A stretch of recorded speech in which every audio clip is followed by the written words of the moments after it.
It was a Friday night, and the party was in full swing. Music thumping, laughter echoing, everyone lost in the moment. I hadn't even noticed the time until my phone rang. It was my mom.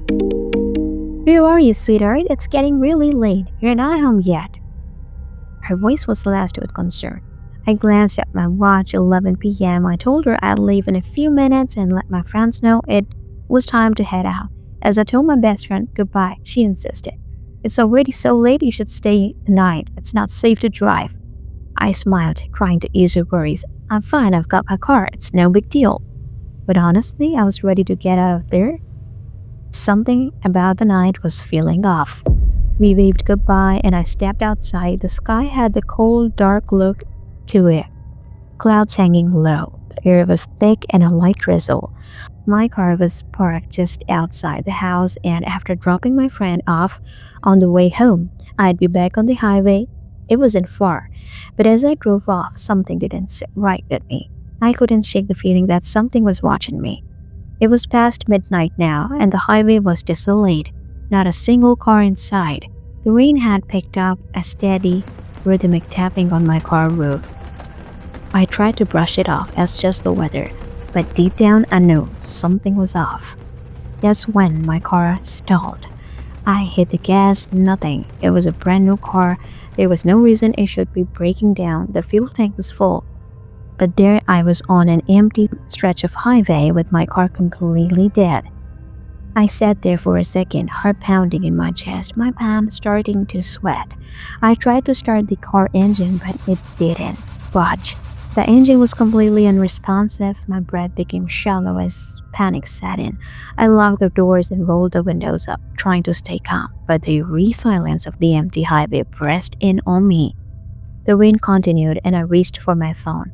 I figured I'd call for a ride. My location was dead center on the map, no one around for miles. But as I tried booking the ride, something strange happened. I saw a car pop up on the map, close to my location, but it wasn't moving. It was parked. In one spot, my hairs on the back of my neck stood up. Why was this car not moving? I zoomed in on the map, and that's when I saw it. This car wasn't even on the highway. It was off-road, in the woods, in a spot where there shouldn't have been a road at all. There was no house nearby, no place for a car to even be parked. My stomach churned.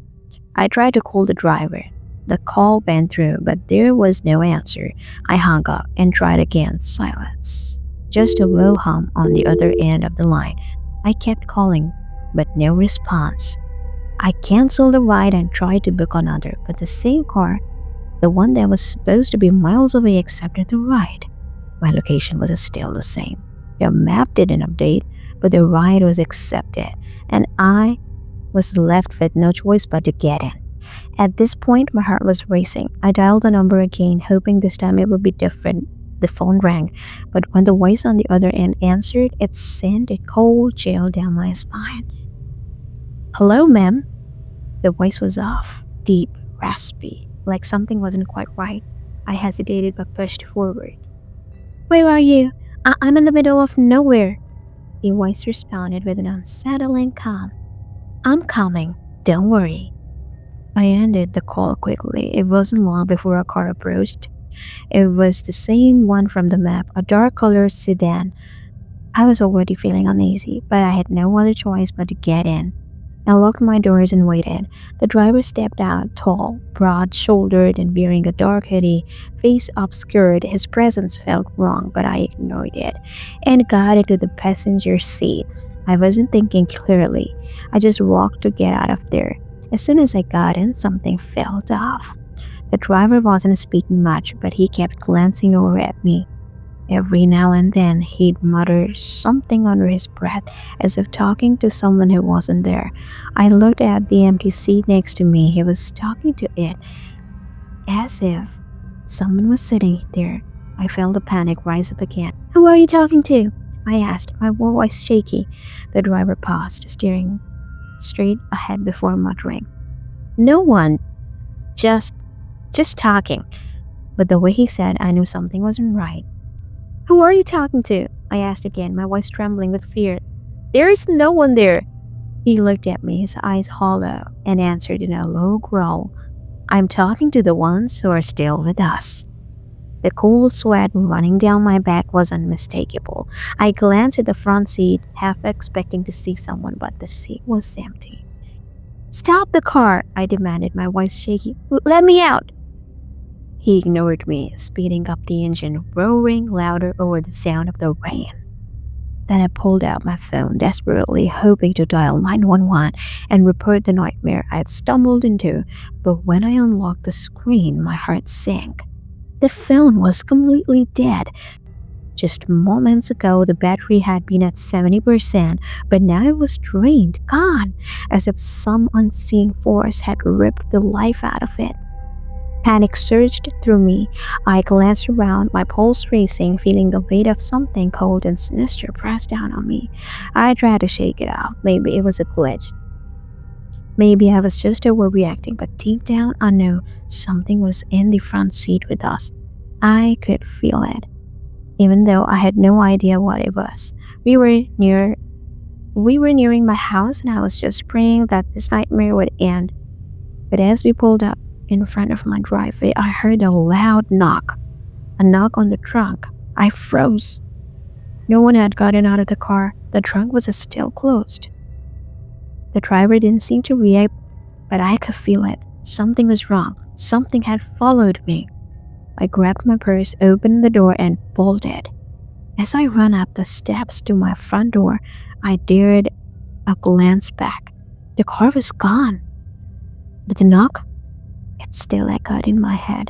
I don't know if it was just my mind playing tricks, but that night something followed me home.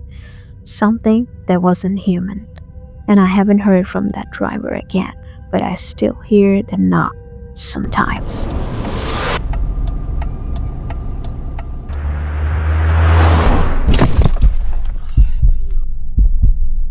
The steering wheel was warm beneath my grip, and the hum of the engine filled the silence of the road.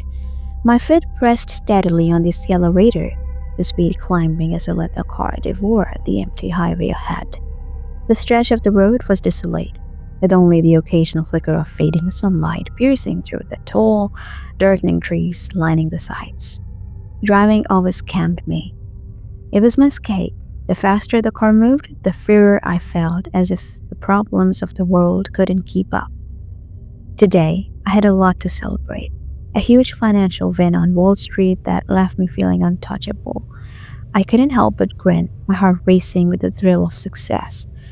The highway felt like my personal playground, deserted and inviting, a place where the only rules were my own. As the car roared down the open road, my mind wandered back to where it all began. My childhood.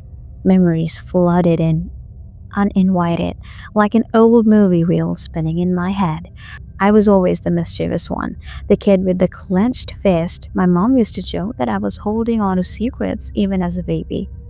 This boy's got the whole world in his grip, my Aunt Louise would say. But the truth was, my fist wasn't holding the world, it was holding on to survival. I was always in trouble. Teachers, neighbors, even my parents, everyone was suspicious of the boy who never opened his fist. What are you hiding? They'd demand, and every time I'd open my hand to reveal nothing. But that habit became my armor. My closed fist was my safe place, my vault. Over time, I learned to use it to my advantage. Life was harsh after my father died. He was strict, yes, but he was the anchor of our family. When he was gone, it felt like the roof over our heads disappeared. Then my mom passed, and what little stability I had left crumbled. My Uncle Sam took me in, but not as family member, as a servant. The endless chores, the beatings, the hunger, it broke me in ways I didn't understand until much later. I escaped that life, only to find myself on the streets of Detroit. That's where I met Randy. He wasn't exactly a saint, but to a homeless kid, he was the closest thing to salvation. He taught me how to survive, how to take what I needed and look out for myself. But Randy's way of life had a ceiling. Petty crimes, constant police harassment, it wasn't enough for me. When Randy got caught, I knew it was time to move on. I climbed the ladder in the world of white collar crime, where the real money was the tricks I learned, the people I manipulated. It all led to the life I have now. A penthouse in Manhattan, expensive cars, a life most people only dream about. But with that success came hardened hurt, emotions useless, tears a sign of weakness. Earlier today, I had stopped at a red light in Times Square. A man on the sidewalk was begging, tears streaming down his face as he pleaded for help. His wife was dying, he said. I handed him some cash and drove off, scoffing to my advisor. I hate when men cry. Tears don't solve anything. But fate has a way of humbling even the most arrogant. The deer came out of nowhere, darting across the road. I swerved, but it was too late. The impact sent the car spinning, and before I could process what was happening, a massive truck veered into my lane. The collision was deafening. My car spun like a top. Before slamming into the guardrail, the world blurred, then went dark. When I came to, the pain was overwhelming. The steering wheel was crushed against my chest, pinning in my place. My heart throbbed, blood trickling down my face. I tried to move, to scream, but my body refused to cooperate. Then I heard voices. Relief flooded me. Someone was here. But that relief quickly turned to dread. Look at this guy, a voice sneered. The steering wheel's buried in his chest. Just grab what you can and go, another voice replied. Yeah, he's not going anywhere. I felt hands riffling through my pockets, yanking off my Rolex, my chain. They stripped me of everything valuable and left me there broken and bleeding. Time passed, though I couldn't tell how much. The world grew darker, colder. My thoughts turned to Eliza, the woman I loved, the woman I was going to propose tonight. The diamond ring was still in my pocket, untouched by the thieves. As despair set in, tears began to stream down my face. It was the only part of me that still worked. Doctor, this one's crying, a voice shouted. Suddenly, I felt hands on me, checking my pulse, my chest. He's alive, the doctor exclaimed. Get him to OR now. As they rushed me to the hospital, I thought about my earlier words. Tears don't solve anything. But in that moment, those tears saved my life, or just the beginning of a new nightmare.